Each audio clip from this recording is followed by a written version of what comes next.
សួស្តីទាំងអស់គ្នាស្វាគមន៍មកកាន់សកម្មភាពពេញមួយថ្ងៃមកខ្ញុំក្នុងការទៅចូលរួម Unipreneur National Challenge មុនទៅកម្មវិធីខ្ញុំក៏បានទៅសាលាជុំមិត្តភ័ក្តិដើម្បីទៅចូលរួមកម្មវិធីទាំងអស់គ្នា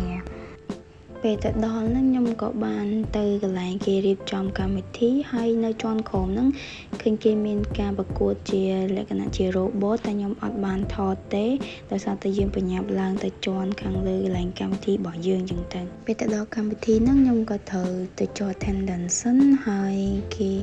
ក៏ឲ្យថងយាមមួយនេះអ្នកគ្នាដោយសារតែខ្ញុំមកហឹងថ្ងៃអញ្ចឹងទៅមានតែមកគឺញ៉ាំបាយថ្ងៃត្រង់តែម្ដងចាបន្ទាប់ពីញ៉ាំអីហើយយើងកាត់មកដល់វគ្គដែលក្រុមខ្ញុំត្រូវឡើង present តទៅជាមួយនឹង app របស់យើងតែគឺ VIntern ដែលជួយស្វែង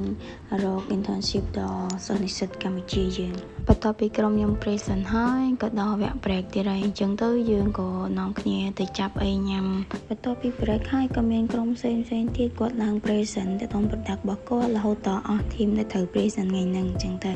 ចុងក្រោយក៏ក្រុមទាំងអស់ហ្នឹងក៏ទទួលបាន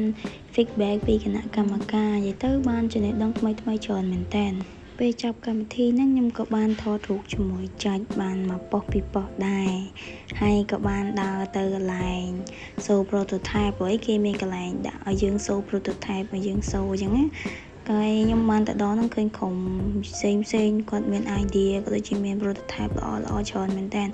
ហើយនេះយើងក៏បានត្រឡប់ទៅផ្ទះវិញដូចជាខ្ទង់7ម៉ោង6អីអូខេសម្រាប់វីដេអូ vlog ថ្ងៃទី1នៅ Unipreneur National Challenge របស់ខ្ញុំគឺមានតែប៉ុណ្្នឹងទេជួបគ្នានៅថ្ងៃទី2តទៀតអូខេបាយបាយ